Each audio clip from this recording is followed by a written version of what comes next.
Okay, today is March 8th. We're here with the Houston Asian American Archive interviewing Dr. Truong Nang. My name is Mary Claire Neal. Oh, my name is Tintin He.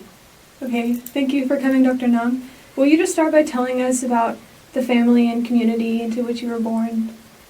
I was born in Vietnam a long time ago, exactly 1958. I grew up during the war, and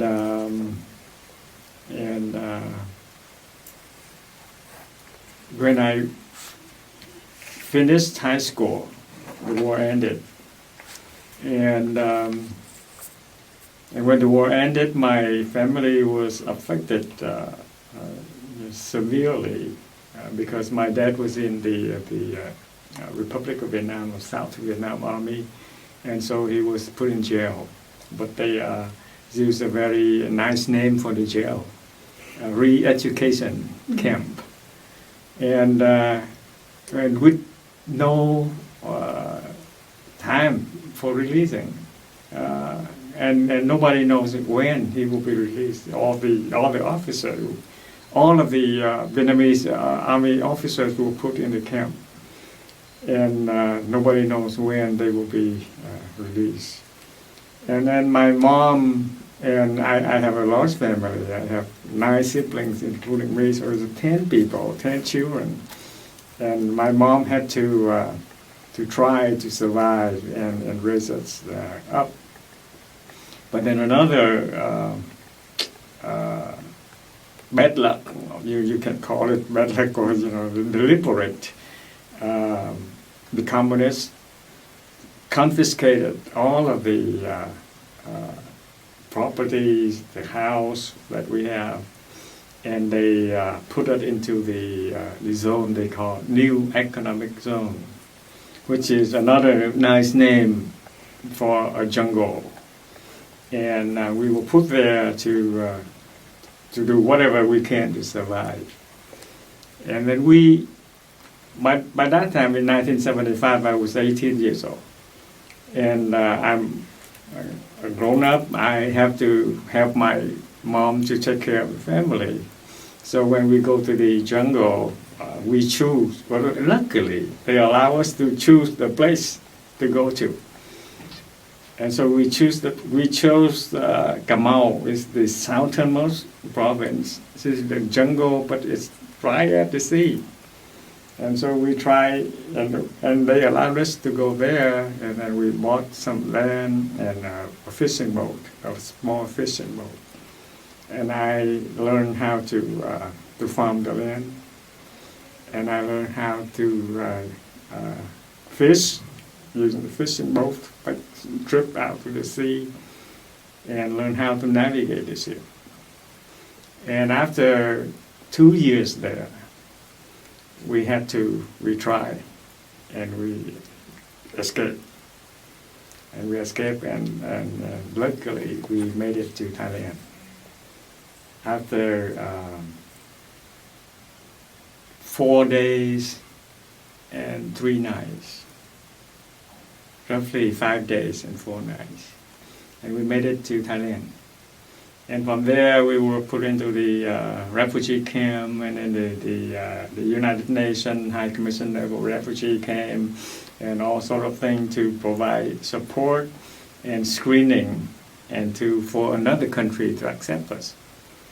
And we had a family. My mom has her sister already here in the U.S., and so they sponsored us. And so we came to the camp in Thailand in February 1980, and then we get transferred to the Philippines for 3 more months, and then the total time that we stay in the camp is 9 months, and we made it to the U.S. by November 1980, near Thanksgiving, just about a few days before Thanksgiving. So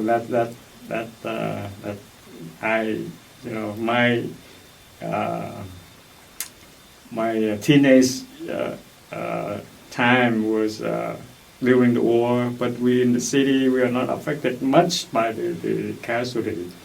But we know that the war is raging on in the countryside. And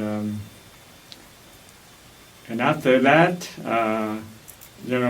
we were refugees. We came here and we rebuilt our lives. Yeah. Can you tell me, you went to high school in Saigon, right? Yes. Can you tell me about high school and any memories you have? High school in Vietnam is very different from here. High school in here, we do not have facilities or resources. So, say for example, we do not have lab.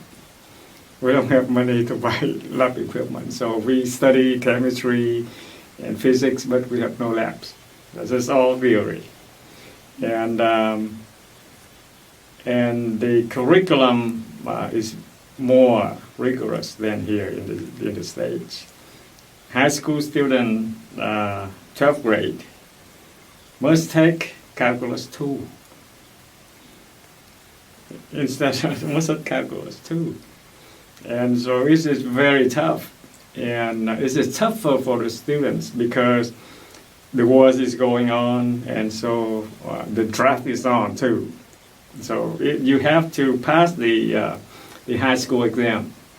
It's a national exam. It's not just like here, but after you finish the high school, and then everyone will have to take the national exam. If you pass that exam, then you will be able to take another exam to enter college. It's very competitive.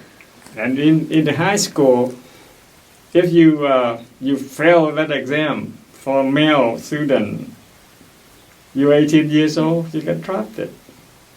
And so it's just very scary, it's very stressful for the young male students.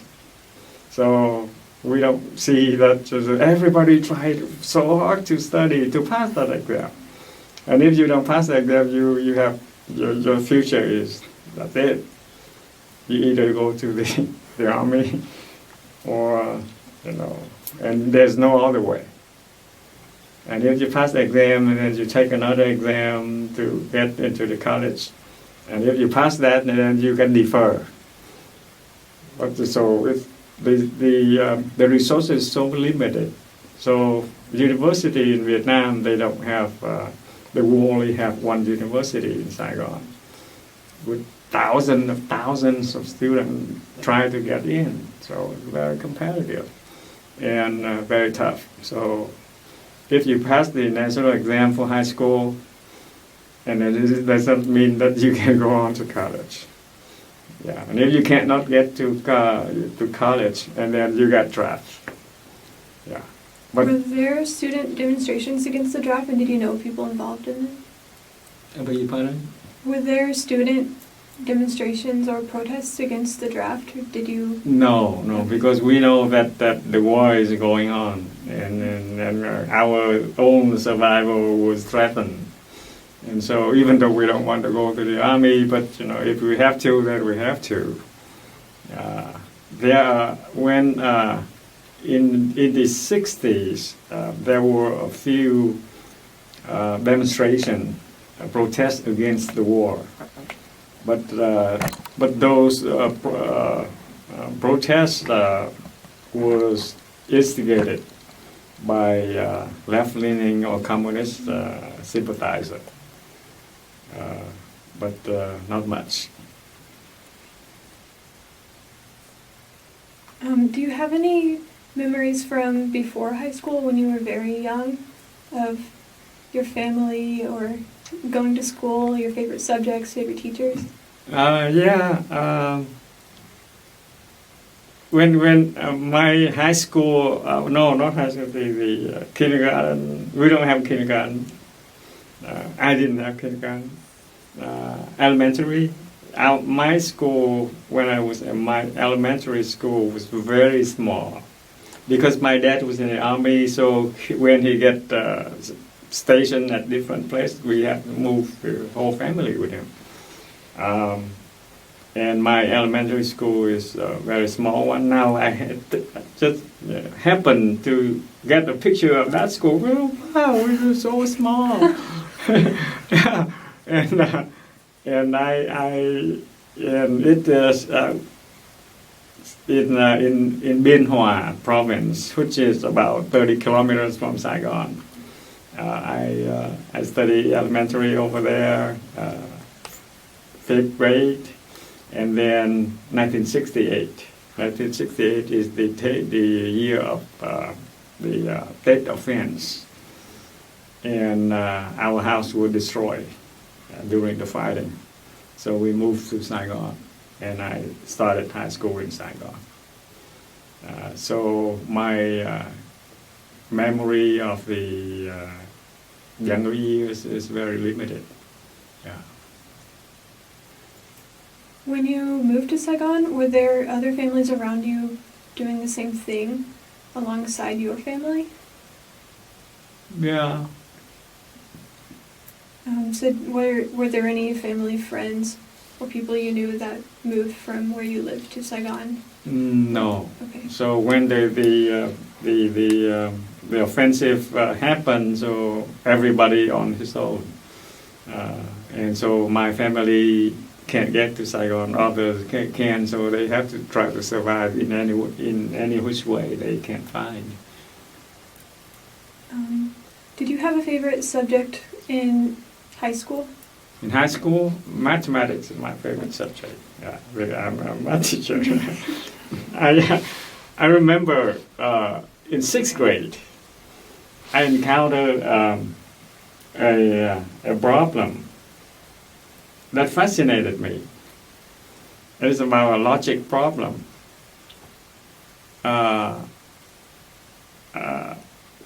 Say Indiana Jones, and he got captured by a cannibal tribe, and they are going to eat him. And so, but the chief of the tribe is also a mathematician, and so he offered Indiana Jones away, and he told him, "You are to make a statement. If it is true, I will hang you. If it is false, I will drown you." So, what should Indiana Jones say in order to save himself? And I was in 6th grade. I read that problem. I went, whoa, it's fascinating. How did you figure it out? If you make a true statement, you will be hanged. If you're false, you will be drowned. So what would you say? So it has to be both true and false? Or like neither? No, a statement is either true or false. So the solution is this. It's very simple. Indy just said that I will be drowned. If it is true, then he will be hanged. Mm-hmm. It's a contradiction. And if it is false, this cannot be false. And so the chief of the tribe had to let him go. Isn't that fascinating? Yes. Yeah, and so, wow, that is cool. And another thing that spurred my enthusiasm and interest in mathematics is the definition of a line in geometry. A line, it was defined as something that is very thin, and this is very long, indefinitely long, infinitely long, and there's no thickness. Wow, what is that? so those things, makes me love math, and so mathematics is my favorite subject. Another subject is the literature. Yeah, I'm good at that too.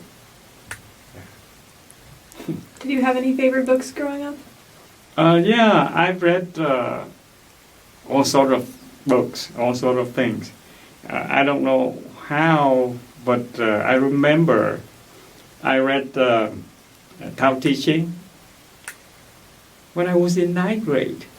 Well, I don't recall how and what instant that I encountered that book, but I remember that I read that during my ninth grade. And so I read philosophy, history, biology, and mathematics, and I love thrillers. I love thrillers, the spy novel. I love those things. Will you tell us about your parents and the values they impressed upon you, what you learned from them growing up and in your childhood? Yes, my dad has a very deep influence on all of our siblings. That to live with integrity. And all of his life, he demonstrated that. He was a high-ranking officer, so he could have, other material stuff come to him, by subordinate or, but he never attacked any of that. And he lived with the principle from always try to do the right thing. Even when he was in the re-education camp, he kept his words, and so that we all, brother and sister, try to live up to that. My mom, on the other hand, she's I have to say she's a Wonder Woman. You imagine that she came here with no English and $20, and with 10 children. Actually, my older sister had family, but 8 of us to take care of. She speaks no English, and no money, but she rebuilt. She works very hard from 5 in the morning to 10 at night, every day. And when our family is here, our father was still in the camp, and so she's here by herself, and she was very, very hard to provide for us. And so as the oldest son, I have to help her. So I couldn't, when we came here, my younger brother and sister go to school, but I have to go to work and to help the family. And she made it. And after a few years of hard work, she was able to, and another thing is that in Vietnam, she was a very successful businesswoman. And so she has contact. And so when she came here, she had her contacts, her connection, and so she can borrow money. And so after a few years, she was able to buy a convenience store and work for herself. But that is a very tough job to get dropped several times, and long hour. Store open at 6, so she had to be there at 5 or 4, and work through to 10 o'clock at night, and all by herself. And I tried to help her by taking care of the second shift, but and we tried to survive. That's my mom. She's a hard worker, and that is the value that you have to. All of us learn that to work very hard. Nothing is free. You have to work for it, and well, that actually it works. How do you think she kept up her motivation back then? And like, what did she do for fun? What do I do for fun? Wow, I actually, for the first 5 years when we came to the U.S., I have no fun. I worked for the convenience store, 7-Eleven, before we were able to buy a store. night shift from 11 to 7. And I got dropped twice for 2 years. And after that, I got promoted to be store manager. Store manager has more responsibilities. So I had to be at the store very early to release the night guy, the night shift guy. And then to have to take care of the money, accounting, paperwork. And I cannot sleep very well at night. Because at night when the phone rings, it means that the store got problem. And they call it, I get dropped, and then I had to get up and then go to the store, are you okay? And then so for the first 5 years, I have no time for myself. It's just go to work and 6 in the morning until 8 or 9 to make sure that the store is okay, and then go to sleep and then do the work that way. And it's so very tough. So, but I still try to read. Yeah, I read a lot, and that is, I think, the only thing that I have for entertainment, for fun.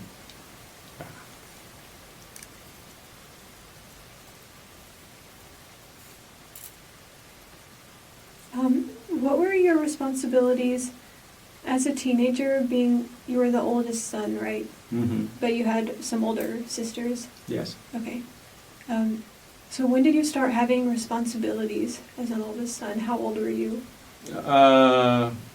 When the war ended, so 1975, when I was 18 years old.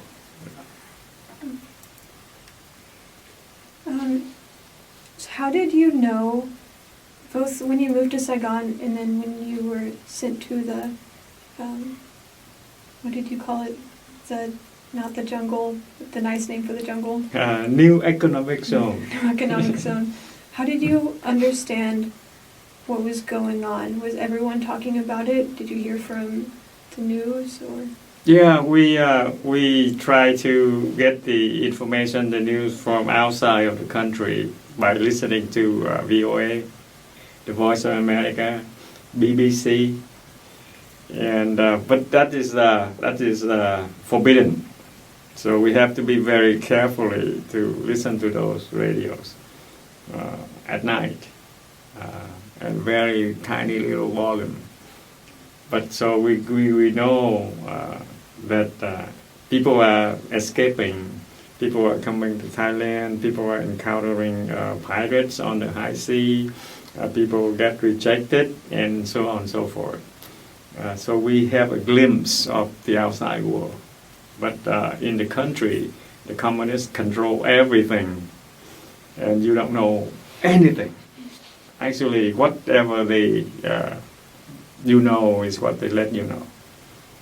And but we try to get some of the information from the VOA and BBC. Yes. How did the communists let you know that you would have to leave your home in Saigon? Again? How were you informed that you would have to leave your home in Saigon? Well, they come to our house and then they just read the order that you have, and from today, from now on, you cannot take anything out of your house. And then you have 30 days to move out of the house to a place of your choice. That's the nice thing that they still have. Otherwise, we will take you to wherever we want. And so what do you choose? You have to go to find a place for yourself. And we were lucky that we had some friends who were working in the rural area and know some people there with land, and so we were able to choose that place. And so they just came in and take everything. How did you learn to farm and to navigate? Well, yeah, we learned We learn. Did someone teach you, or did everyone learn together? No. For farming, we have to go out to the field with the for the first year we have to hire somebody to do it, and then we learn a long way. And it's not very complicated, but it's hard work, very, very hard work. Farming for rice is hard work, very hard work. So whenever we eat our food, we've got to be appreciated, because there's a lot of work in there. And then for fishing and navigating, I use the math knowledge that I have, and to chart the course. And we had a map. Luckily, I have a friend whose uncle was a communist. But now when they came into control in power, that uncle was the manager of the library of the U.S. that they left over. And in there they have lots of maps. Military map. And so I told him, you go there, you pick that map. And then we tried to copy that map. And when I wasn't allowed to go to college, because our family was considered enemy of the people, so no education at all, no job, no one will hire us, cannot go to school. And so I told my friend, okay, steal that map. And so he had that map, and then my high school friends, now they are in college, quite a few of them in architecture. And so they scanned the map. And so each one of us has one. And so, and I use my knowledge in math, in trigonometry to chart the course. And then, but how to navigate the boat? I had to go with. We had to hire a captain for the boat, and then I go along with him, and I learn by asking, "How would you do it if it's this way?" I say, "Okay, do this, do that." And so those are all of the lessons that I learned, because in survival, you got to learn fast, and I think that it's a blessing also that I'm smart enough to learn fast. Yeah, I remember when I teach trigonometry, and one of the students asked, "Mr. Long, what do we learn this for?" Have you heard that question several times? Yes. And I was so annoyed with that. I told him, "What did we learn this for? For the test next week." But then after a while, I told them the story, how I used the knowledge of the trigonometry to chart the course. And so they, wow. So that is the application of the knowledge that we learn here. And I told them, I hope that you will never have to apply the knowledge that you learn now in trigonometry the way that I use it. But if the case happen, then you have the tool. And so that's the story. When you were learning to navigate, was it primarily for fishing, or did you have in your mind that this is how you were going to escape? Yeah, I learned not only navigating the boat, but also how to fish, because we have to make a living. And they have the communist government. They have a policy for the fishing boat. You have to sell your product, your catch, to and then sell your catch for the government, to the government, in order to buy the oil for the boat, or the fuel for the boat. And so we have to go and do actual fishing work. Yeah.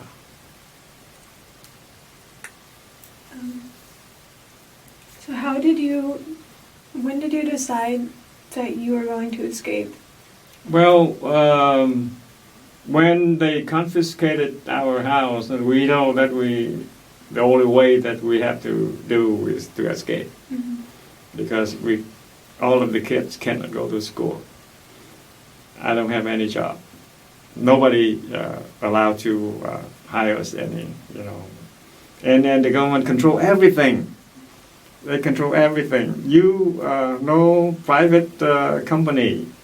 All companies, all things are controlled. And so when they look at your biography that you are a son of the officer, and so the only way for us is to go.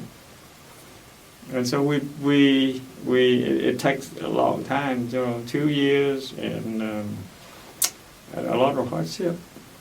Yeah. So it was you and all of your siblings and your mother at that time together? Yes. Okay. Yeah. What was the role of the rest of your family members, and what did they do during that time to help your family? House chores. And when over here, when my mom had the convenience store, my younger brothers helped too. After school, they go to the store to watch out for a shoplifter or something like that, and do the homework there. And when I was able to go back to college, I go to the school in the morning, all class in the morning, part-time, and then go to the store from 3 to 10. And so I do my homework at the store too. And I've never been able to go to school, to college full-time, always part-time from undergraduate to graduate school, all part-time. I've never experienced full-time student, what's it look like. What were your plans for the future before the war even started? Well, my family was pretty well-to-do, and so my plan is to go to the States to study. So after high school, and then go to the States. And I was pretty sure that I could do that because I'm a pretty good student. And so there's no obstacle that could stop that. And then the war ended. And then so everything gone. Yeah. The state, as in the United States? Yes, U of H. So U of H, I remember the school that I applied is the University of Houston. And I got accepted. And then, but I can never come after more than 10 years, 75 to 85, 10 years. Yeah. Why did you choose the University of Houston? Hmm? Why did you choose U of H? I apply a lot. Oh, okay. Yeah, but they sent the letter first. And then the war ended, and then everything falls into. When you did come to the United States, what are your I'm sorry. memories? No, that's okay.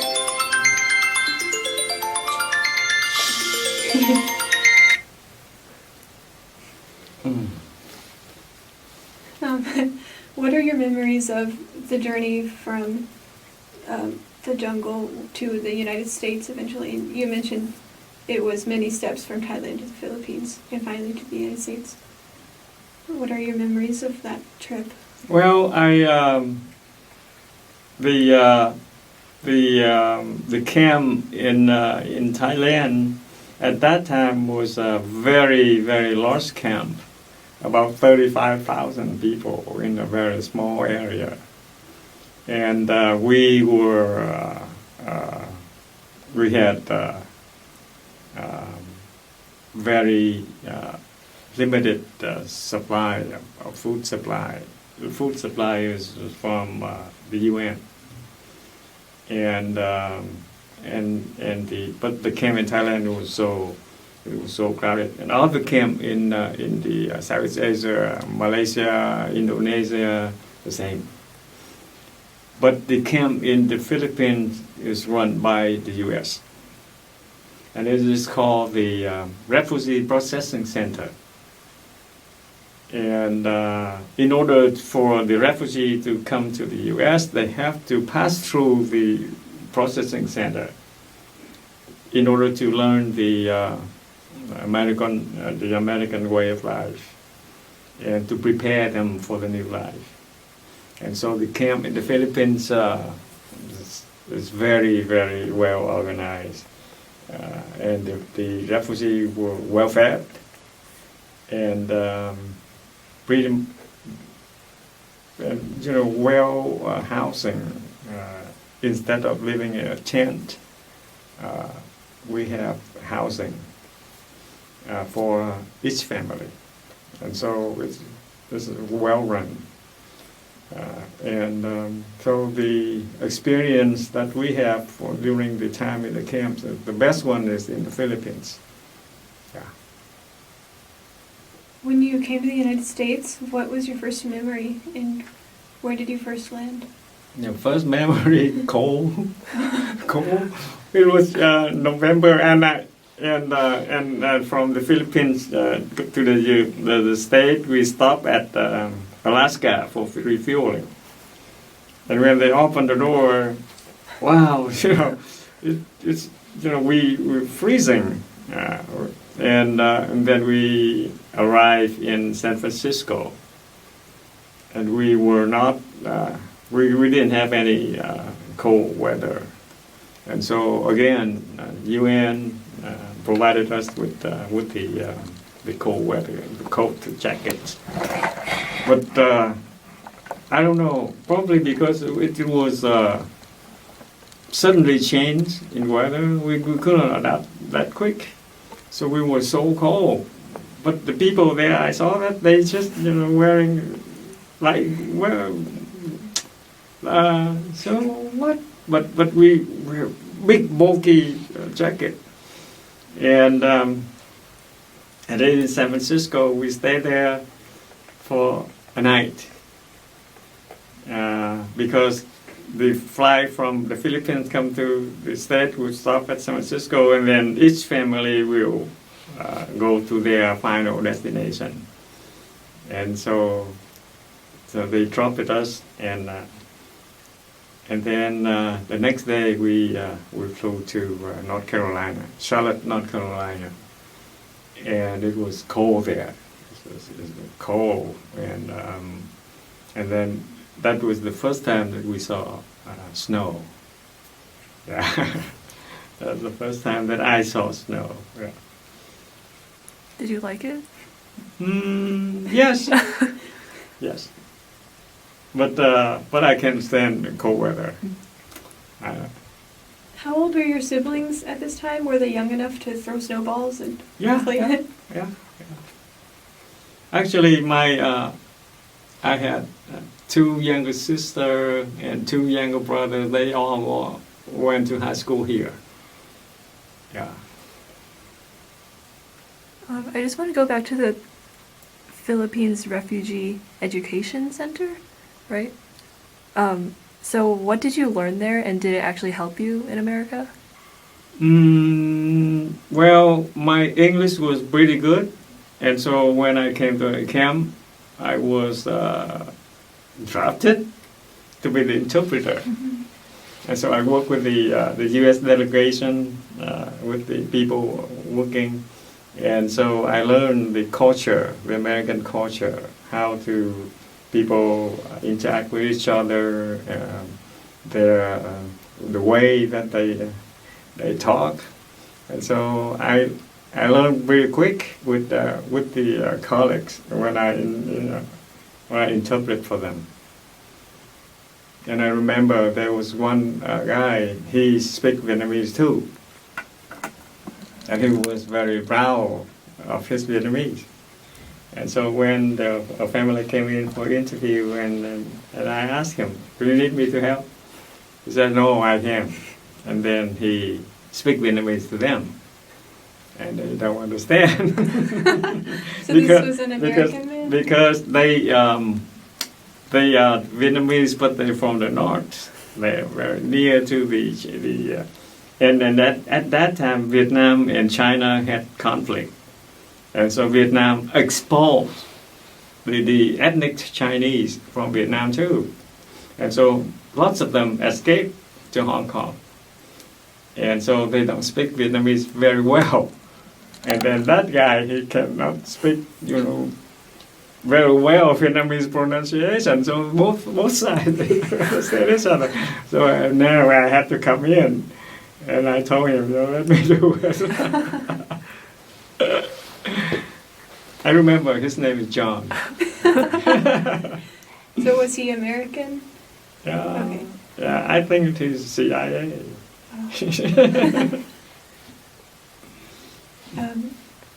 Was there anything that surprised you most about American culture, either at the camp or when you got here? Was anything different from what you had learned?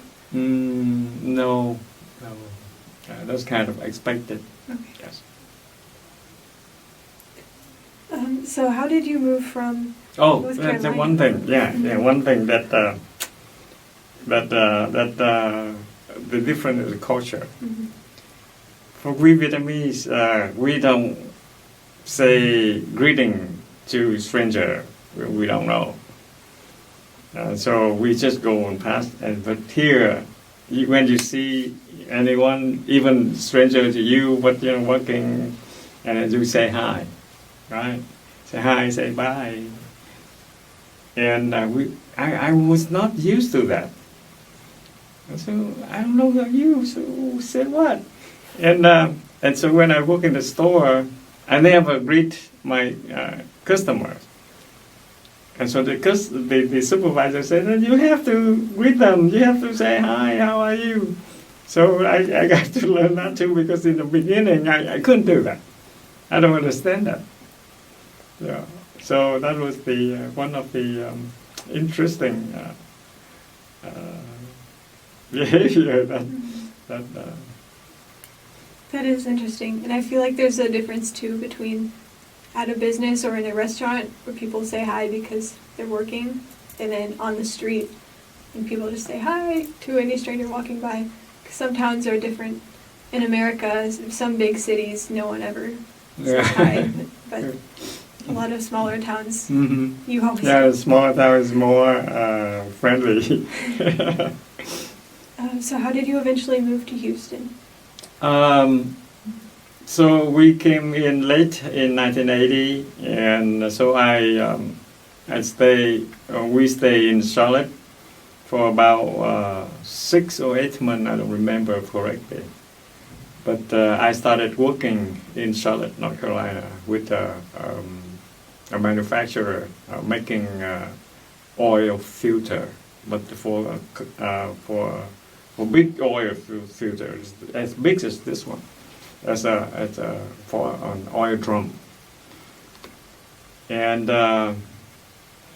the weather was so cold, and my mom was she was so bored because she cannot do anything. She speaks no English. She stayed there in the house, and kids going to school or go to work. And so she contacted some of her friends here, and they asked her. They told her, "Oh, it's easier to make a living here, and the weather is nicer, it's warmer, just like in Vietnam." And so she told us that she wanted to move. And I was young then. I said, "Okay, then let's explore." And so it's around 1981 or 82, we moved here. Do you have any first memories of Houston? Oh, well, we first came to Pasadena. And at that time it was It was in the evening, and we went to Kmart to buy some stuff. And we walk out of our car, and I see some tumbleweed, flowing, on the street. Wow, this is the Wild Wild West. Yeah, I remember that vividly. Yeah, the tumbleweed, and so we stay in Pasadena, and we work at any store that hires. So I work at several stores before I get promoted to a store manager. I think that the factor that helped me get promoted is my English. Because I prepared to go to the States to study, so I learned English, spent a lot of time to learn English in Vietnam. And so it's paid off. When you were working those many jobs, I'm assuming those weren't the jobs you wanted to work or that you'd aspire to work eventually, right? Was it just to make the money? No. When I came here, I told myself, now I'm a free man. I can do whatever I want and not get bogged down into any tradition or the norm, the thinking of the Vietnamese people. Most of my classmates, my friends here in college, they chose major in engineering, in computer science, and then eventually some try to go to medical and so on and so forth. The traditional, stable, well-paid jobs. And I chose mathematics. And then they said, what are you going to do with that degree?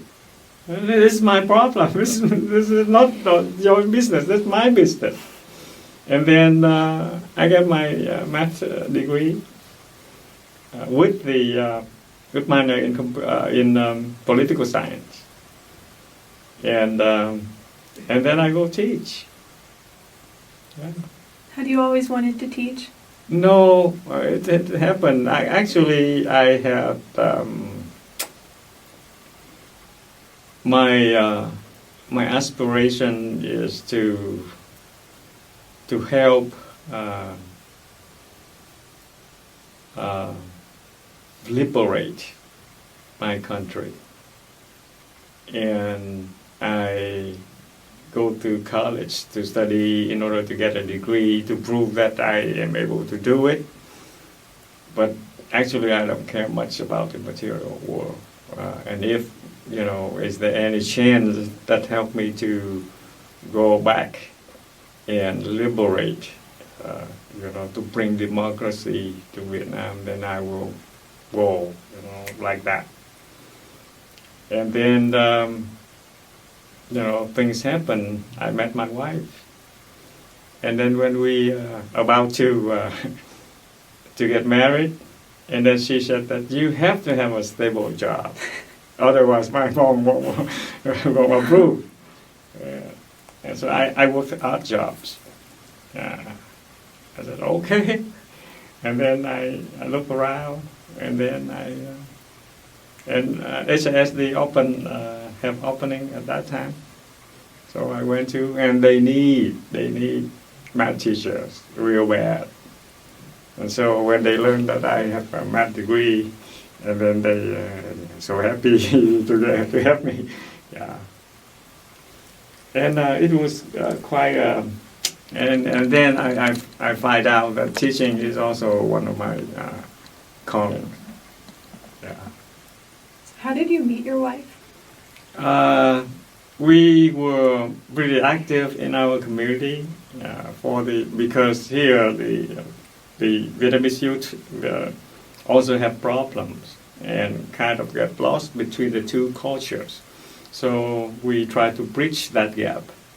And she had activities with the youth. She was a Girl Scout in Canada. and I am pretty active in our own community as well. And so when we went to a conference, we met at a conference, and then I saw that she's very outspoken, very enthusiastic, and very passionate about the issues. And so I thought, wow, this girl is something. And then so we connect. Yeah. How old were you both at the time? 30 something, 35, 30. No, when I get married, I was 37. So 4 years before that. Yeah. But when we date, we only met face to face 6 times. Wow. She's in Toronto, Canada. And but at that time, in the 90s, computer and email was not popular yet, and so we had to use snail mail. I wrote a lot of letters. Do you still have the letters? I moved a lot, so I lost most of it. But she had all of my mail. My letters. And she said, you cannot deny. You said this in this letter. So did she choose to move to Houston with you? Yes, Okay. yes. And so that's a sacrifice for her too, because her family was in Canada. Her parents and siblings in Canada. And she had stable jobs with IBM Canada. And so when she moved here, she left everything and start with the 2 hands again. So that's her sacrifice to follow me. So you taught for 14 years, right? Yes. In what grade and in what school? I taught at Michael DeBakey High School for Health Profession, and I started with the 10th grade, and so I taught, and after that I taught junior and seniors only. I taught calculus and pre-calculus, so mainly calculus and pre-calculus, and in the last few years of my teaching, I initiated the AP statistics. So I built the program for AP statistics for the Becky. And it was, I got the support from my principal. That class cannot fit into any regular schedule. And so she said that either you teach it in the morning, early in the morning, before school, or after school. And I don't like to get up early, and so after school. And so I taught that beginning class, the first AP statistic after school for 1 hour, and to get the program started. And now it's one of the strong programs, AP Statistics at the Becky. Yeah. How did you learn to be a teacher? Like, were there any teachers you were thinking of that you tried to copy, and how long did it take for you to be comfortable as a teacher? How long did it take for you to be comfortable as a teacher? Oh, the second year. Okay. But my first year was hell. It was terrible, and my grade book, even they stole my grade book. Oh, yeah. and it was and during the summer I reflect. They are students. That I don't know how to deal with them. Because in the first year, I don't know, let me go back a little bit, it's funny. I don't know whether it's true or not, but I look pretty young with my age at that time. And so when the principal interviewed me, she's kind of reluctant. And she didn't want to hire me yet. And then when the school is about to open, another school offer. And so I went to other school. I went to the other school. And then they welcome me because they need math teacher. They welcome and everything. And so, okay. But then I don't like to teach lower level math. But they assigned me to teach Algebra 1. And I don't like that. And then during lunchtime, after I get all of the books and the supplies, everything, during lunchtime I call home. And then my sister said that the principal at the Becky call you. So I call her. And then she said, can you come teach Monday? The first day of school. I go, oh yes. And so I came back to the principal of this school and I told him, I'm sorry, I got to go. I'm very, very sorry. And then so I go. And then when I go to the Becky to teach the first day of school, the assistant principal gave me the calculus book. Go teach.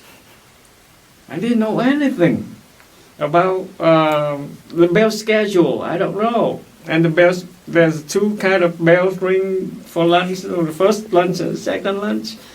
And so I didn't know anything, so I let them go. And so he came back and he told me, he asked me, why you let them go? I don't know. The bell ring. I don't know, there are two bells. Go, oh, I didn't know. And so for the first year, they just let me teach. And my grade book was stolen. And then in the summer, I reflect. That is because of me, not of them. You know. In the first year, I don't know what can I do if I tell them to do something and they don't do it. What can I do? If you tell somebody to do something and they don't do it, what can you do? Beat them? Or what? You see, that kind of mentality shows somehow that the kids know that you don't know. And so they push. And so I told myself for the second year, I'm going to try another year. And then it works.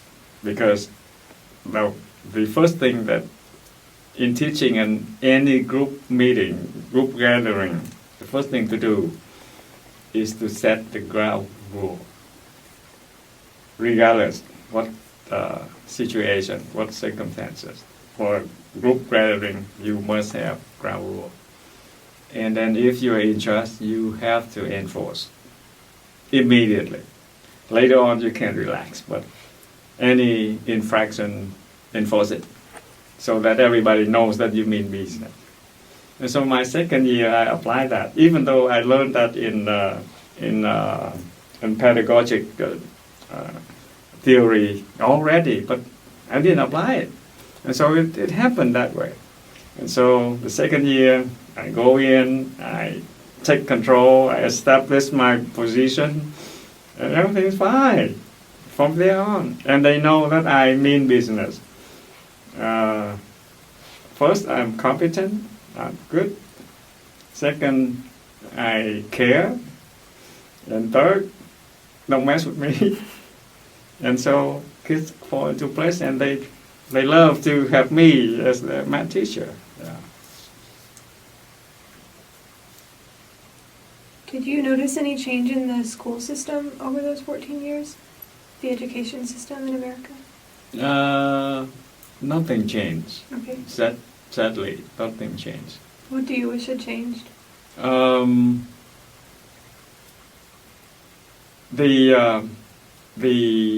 The teacher need to be treated differently. Mm-hmm. I mean, with higher respect, with better pay. because in comparison with other career, it is not comparable. Even though if you analyze it, it's okay because teacher only teach 185 days a year, but the respect, the social respect, need to be boosted and better pay to retain good teacher. Yeah, because with the same degree, I can make 3 times or 2 times as much. And I didn't see that happen. And less bureaucracy. Less bureaucracy. I know that there are so many, how you say it, positions that are not needed. I don't know why they created those positions to pay them, instead using that money to pay teachers, to retain the good teachers. And those are the things that I wish that could be implemented. And testing must be appropriate.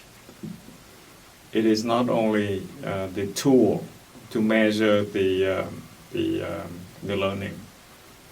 You could score very high on tests, but you do not learn as much. So using wise use of resources and allow school to have more leeway. So my principal at the Becky, she had a lot of leeway to help us to develop the curriculum that fit the school. Great. Do you have any stories from students that are especially funny besides the trigonometry question? Oh, I had a course with U of H. They offer a course for high school teacher to learn a special course with a professor at U of H, how to implement integrate the teaching in high school material with the courses in college in the future. And that program, I don't know whether it still exists or not, but that program, they offer the teachers 1,500 stipend and 3-hour graduate credit. We have to go to U of H for a seminar every week, once a week, and learn and share. And when I saw the advertisement, the professor that gonna teach that course, that time was Dr. Ross Lenz. He was my teacher also when I was in political science. So he's a great professor. So when I saw his name, I go, okay, I will take him again. And so. And we go, and that program title, How to Read Great Books. And then we have to, each subject matter teacher had to figure a way to link the great books to their subject matter. And after the course, and you design a curriculum that apply that. And you teach that, and then you get the stipend. That is the condition. And so when I told you I'm an avid reader, and so but how to make a connection, maths and grade books. And so I figure out a way by linking the ideas in mathematics with a lot of reading in the field of the history that related to math. So that is I title that curriculum is the 3 mysterious numbers in mathematics, and those are pi, the first one, and then 0, and then the 4 mysterious, and then 3, and then e, natural logarithm. So the first one is pi, is natural, is natural. The second one and the second and the third one are man-made, 0 and e. And so, and then I divide my AP Calculus BC into 3 groups. And then each group had to research the history and the development and the application of those numbers in mathematics. And then after they do the research, write a report, and then they have to present to the whole class for critics, for discussion. And one of the group with the number pi, they dress up like ancient Greek with toga and everything, and then they come to the board and they present. So it's quite funny. And then the professor, the coordinator of the program at US came to observe, and he loved it. And that paper was published, and you can search it on internet. The 3 mysterious numbers.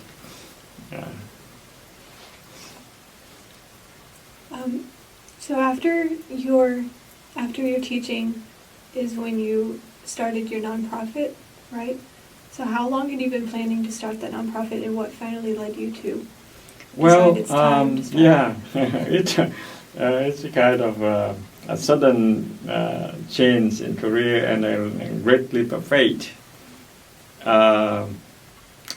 When we were on our 10th anniversary, and my wife and I talked, and we realized that even though we told ourselves that we're working for a community and for the betterment of Vietnam and so on and so forth, but actually the time that we devoted for those works is just part-time. And with part-time job, part-time results, and we didn't do it part-time, only a spare time. And so how could we expect the big impact? And so I told her that unless we do it all the way, full time, then we might hope to see the impact. And she said, yes. And then so I'm going to quit my job to do it. And you have to support me, you have to feed me. And she says, okay, because her salary is 3 times as much my salary. And so we have no kids. We have no, the financial burden. With one salary, her salary, we could do it. And she said, go ahead. And so I go ahead. Before we can go, I had to go and research and consult a lot of people to get their idea and feedback. And there are a few persons that I am indebted, because not only that they they support, but they give very good feedback and advice for us to start. Who are some of those people? Who are some of those people that helped in the process?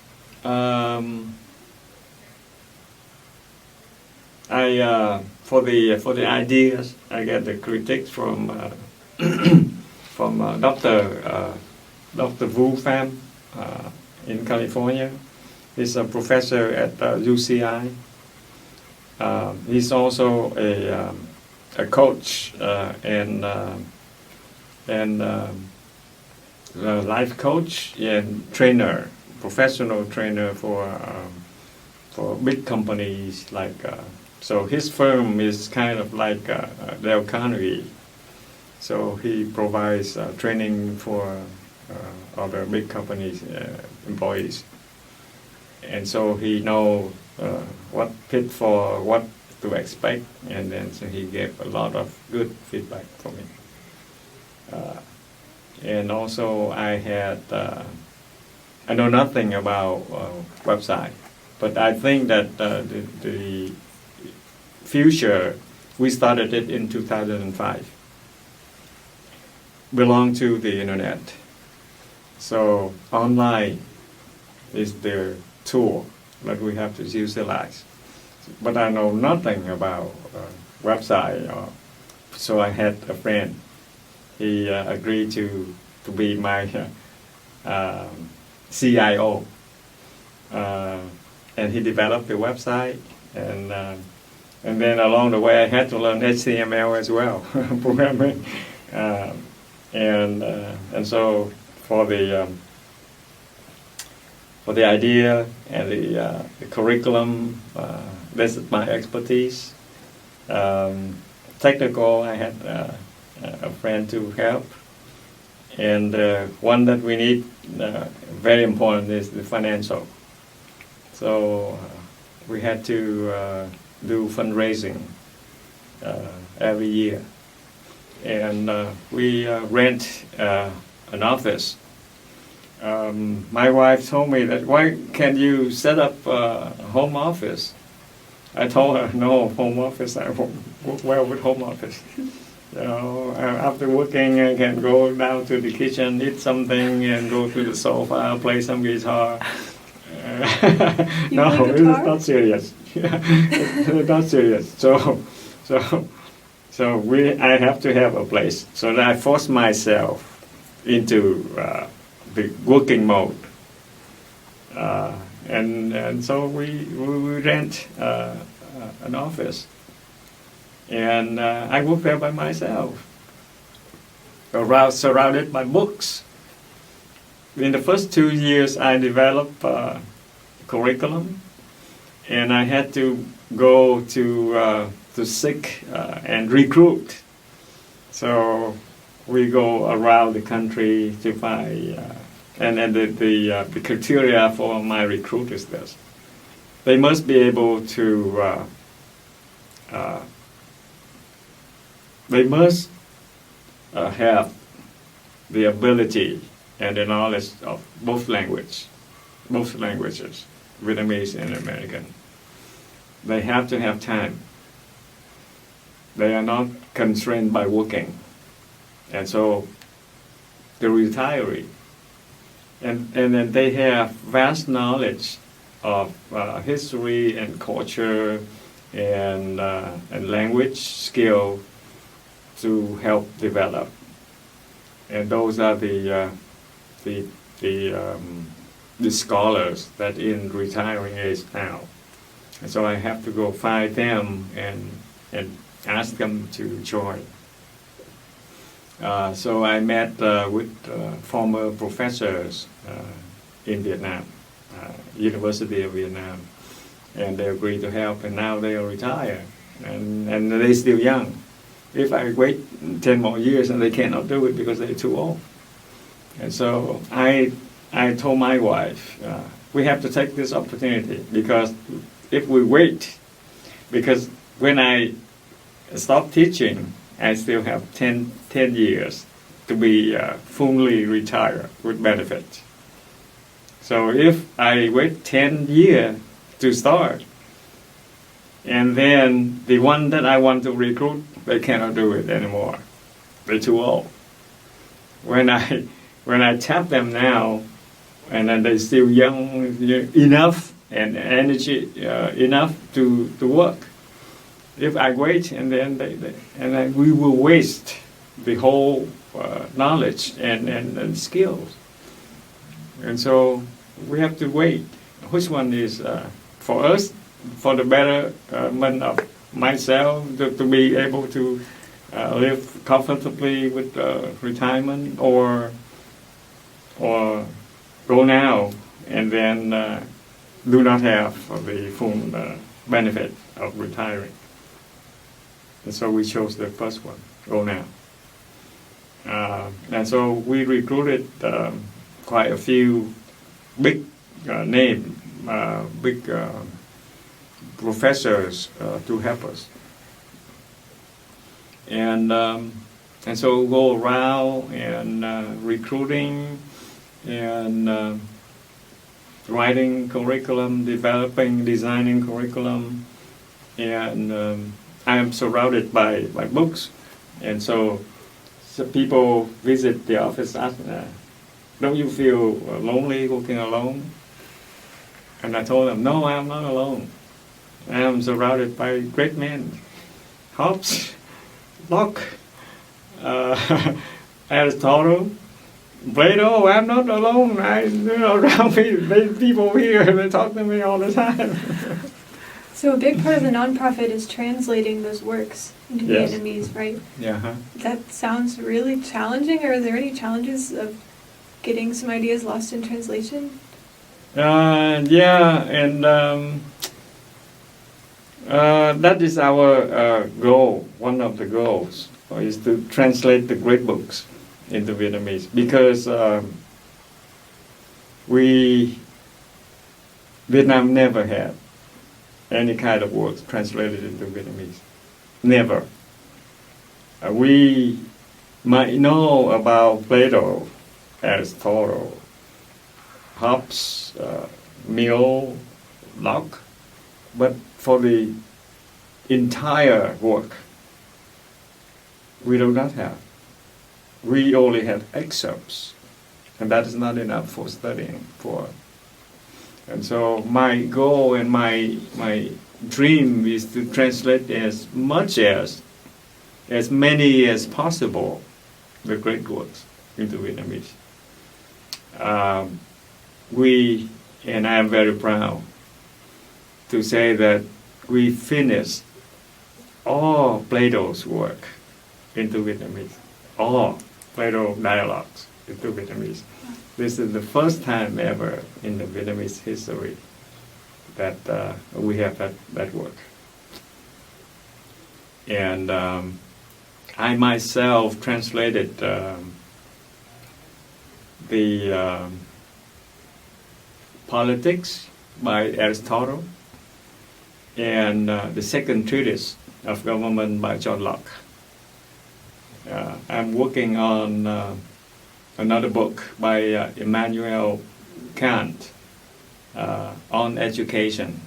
We know that Kant is a very big philosopher, very influential one, but he had a little treatise on education. It's very interesting. Yeah. What do you want Vietnamese students to learn from those works? Mm-hmm. And so, yeah, it is for the Vietnamese people in general. In Vietnam, we had worked from the Eastern philosophy, like from Confucius and other Eastern philosophy translated into Vietnamese. But for the Western side, we like severely. Yeah, and so in our capacity, if we could do that to help to build that up, that would be great.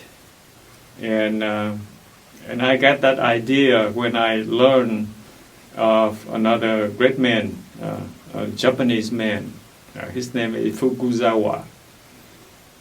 He was the pioneer of the innovation in Japan that bring Japan up to modernization. His name is on the money. His face is on the money, and he translated in the same way.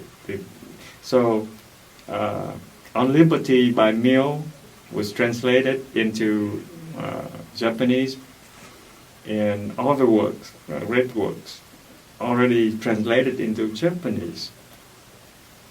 And they see how they develop now, because those are the ideas, the transcendental.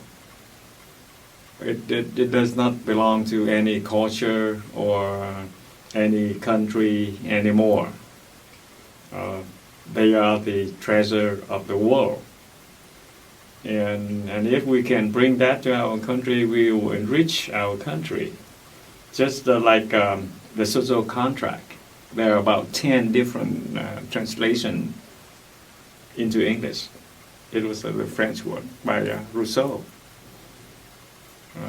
Similarly, On Liberty was translated into into Japanese 10 times.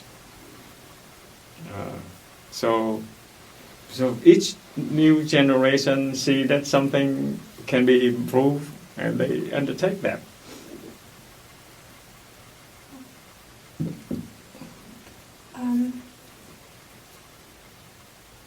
Are there what books are you reading right now? And what other hobbies do you have? You mentioned playing the guitar. How did you learn to play the guitar? Yeah, I am playing guitar, and I'm pretty good at that too.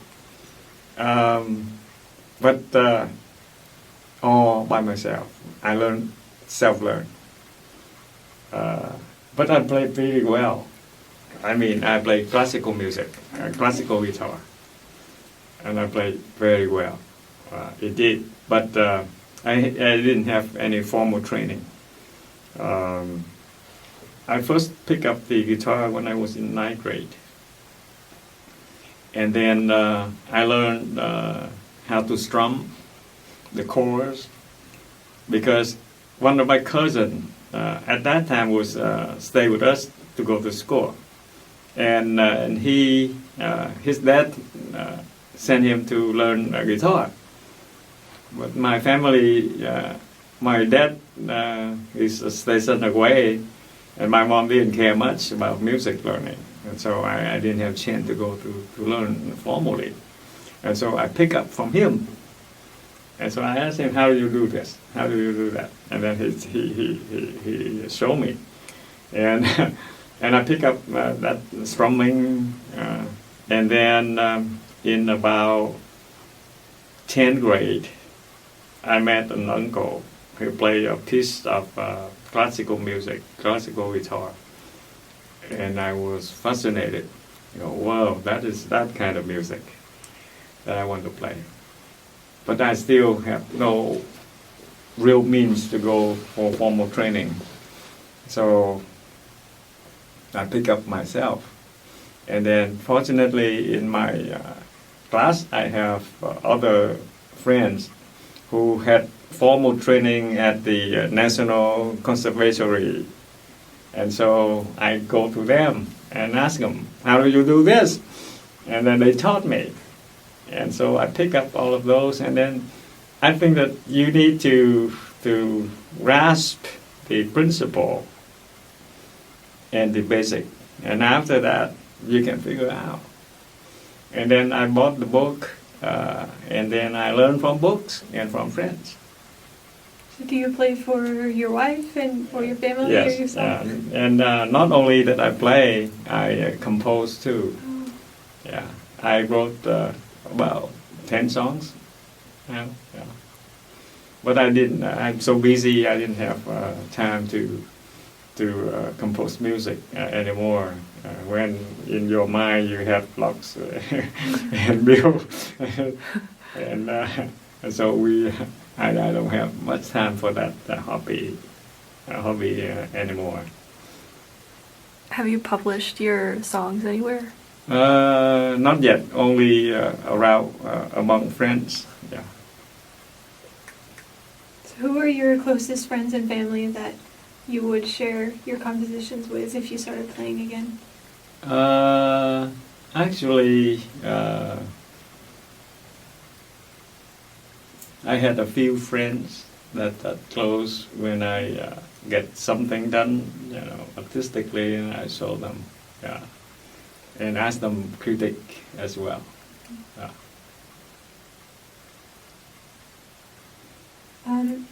So your whole family lives in Houston, right? Right to Yes. this day? Yeah. How often do you get to see them and spend time with them? When my dad was alive, we meet every week in the weekend at his house, and he cooked for us. He's a great cook. I don't know where did he pick up those skills, but he cooked, very very well. Yeah, and we miss him. Yeah. Do you have lots of nieces and nephews? Do you have a lot of nieces and nephews? So what? Do your siblings, do they have children? And do you? Yeah, they all have children. All of my siblings are now married and with children, and their kids are grown up too. One of my nieces is a lawyer, and my godson, which is my younger brother's son, he's in medical school, last year in medical school, and others are in college, and now I have grandchildren. Yeah.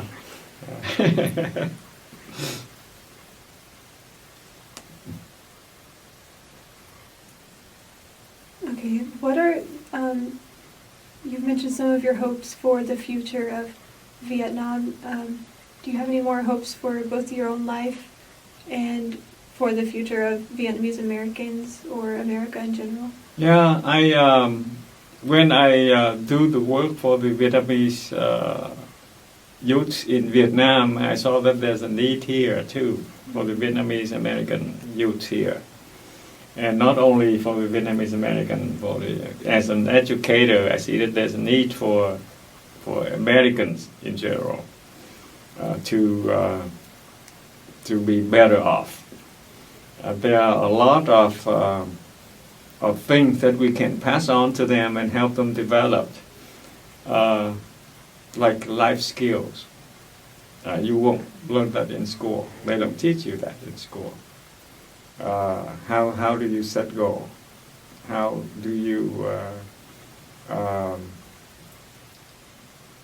develop other skills like time management?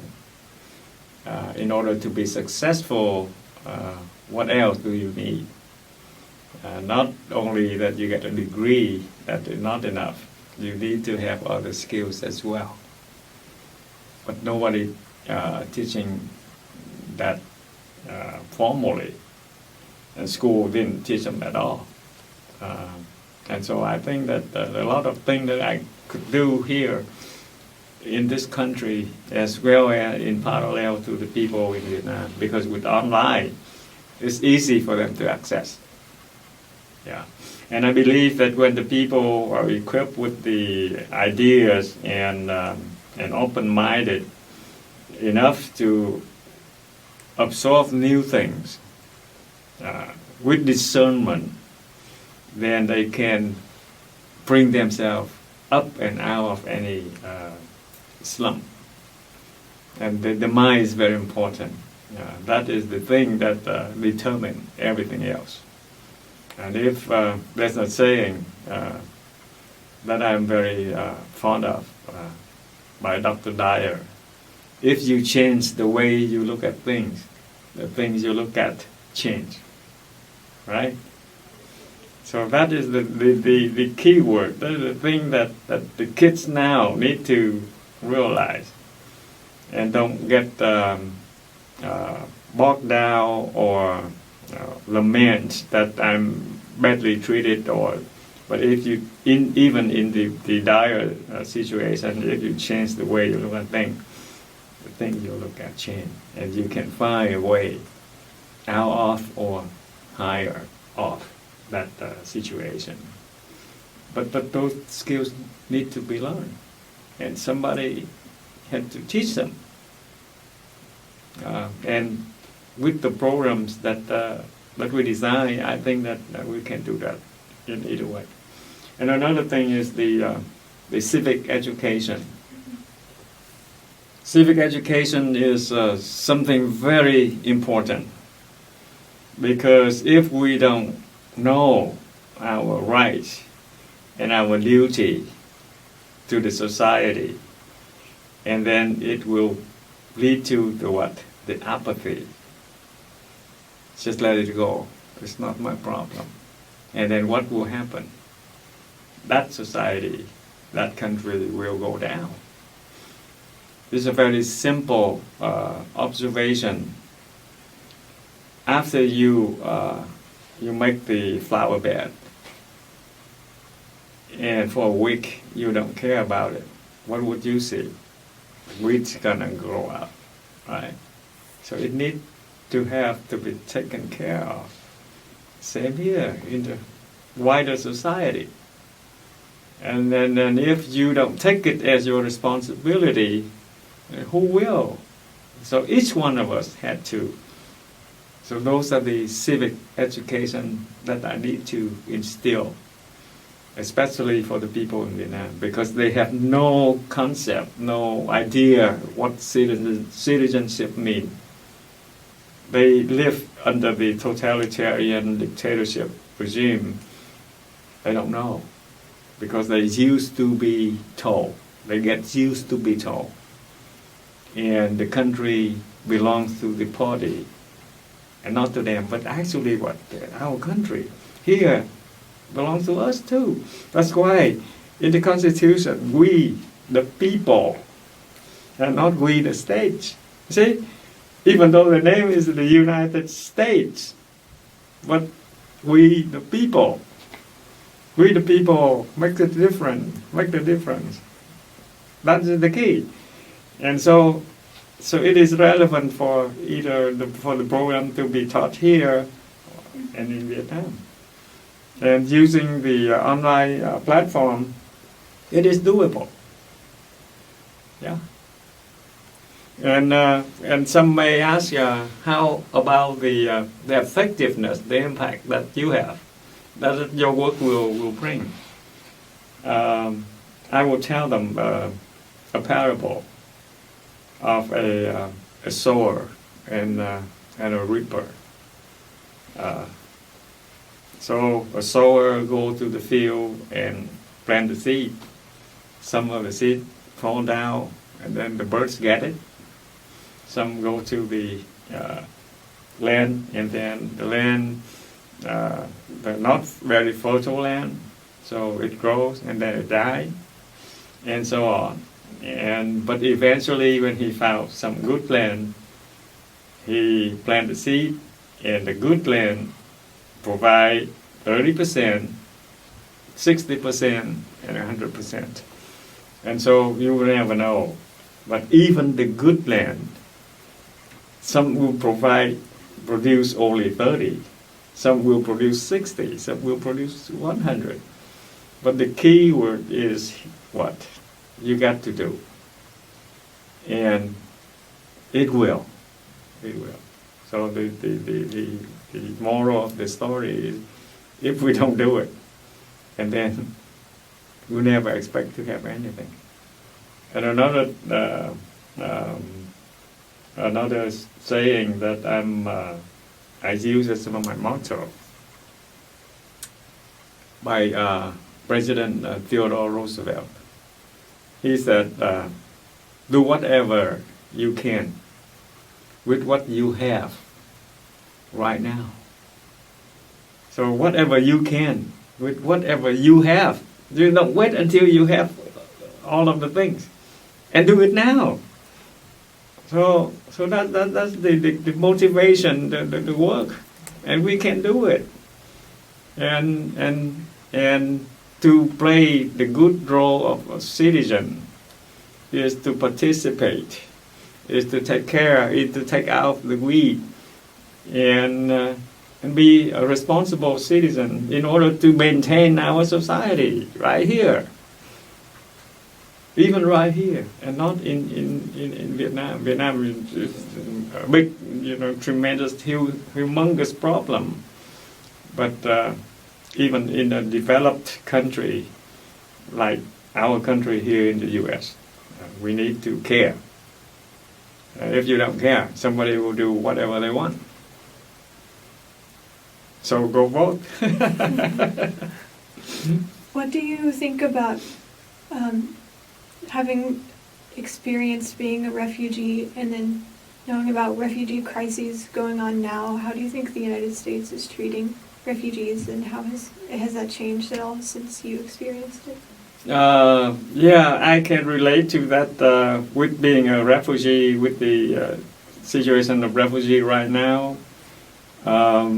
That the refugees are people who escape or leave their countries because they cannot live there anymore because of violence or even economics. Mm-hmm. So they seek help. And so the UN had agreed that everyone has the right to migrate according to, and the country had to, that they migrate to, had to be able to help them, but admitted them or not according to their law. But you cannot drive them away because they are dire people, they are dying, they are seeking help.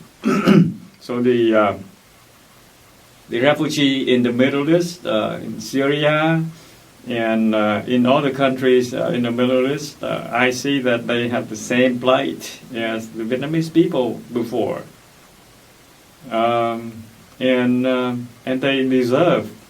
But how is another problem.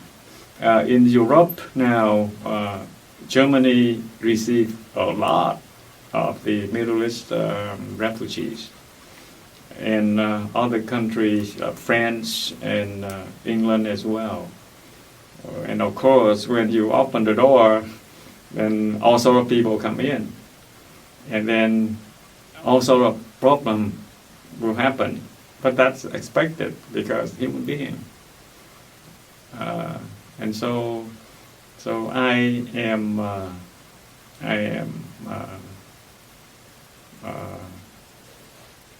empathy with the refugees. If Thailand or Malaysia or Indonesia didn't accept us back then, we'll all die on the high sea. And it was estimated by the UN that about 1 million people escaped Vietnam after 1975. And 2/3 of them didn't make it. There's a lot of people die on the high sea.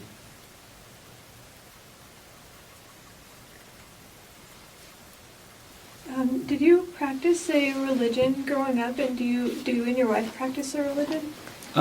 For religion, my family in Vietnam, we were ancestor worship. Mm-hmm. We were not Buddhist or Christian. So ancestor worship is the majority of the Vietnamese people. Mm-hmm. When we came here in 1980, we were sponsored by a Vietnamese church in Charlotte, North Carolina. And the pastor there talked to us and converted us to Christianity. And so now my family are Baptist. And when I first when I was first converted to Christianity, I didn't believe. I didn't believe at all. I was still smoking and drinking, but then eventually, later on in my life, I encountered some incidents that makes me realize that there's a God, and so it changed. Yeah. Do you have any questions, Cynthia? Yes, I have one more. So while you were teaching high school, which student taught you the most?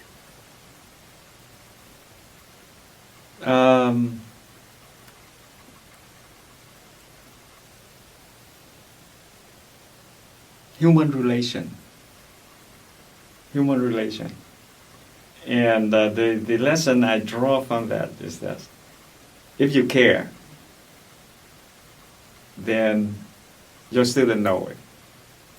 And that makes all the difference. Yeah, it makes all the difference. I remember one incident.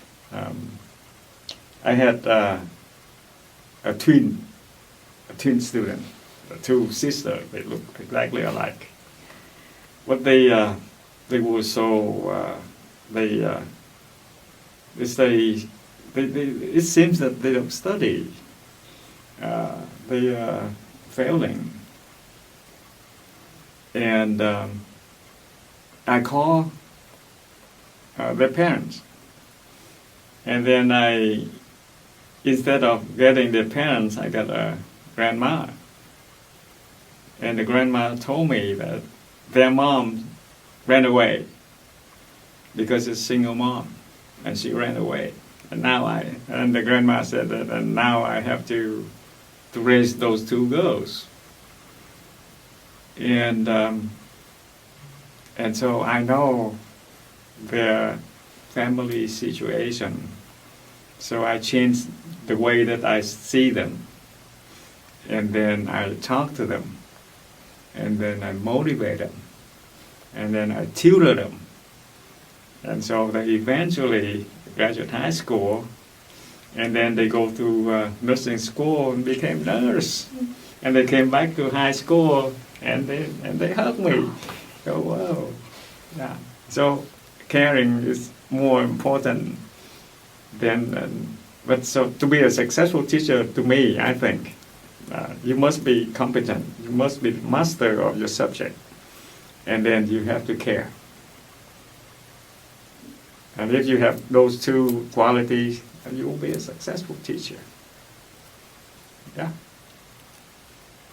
Did you know any Vietnamese American students? Did you teach any Vietnamese American children as a teacher? Yes. Yeah.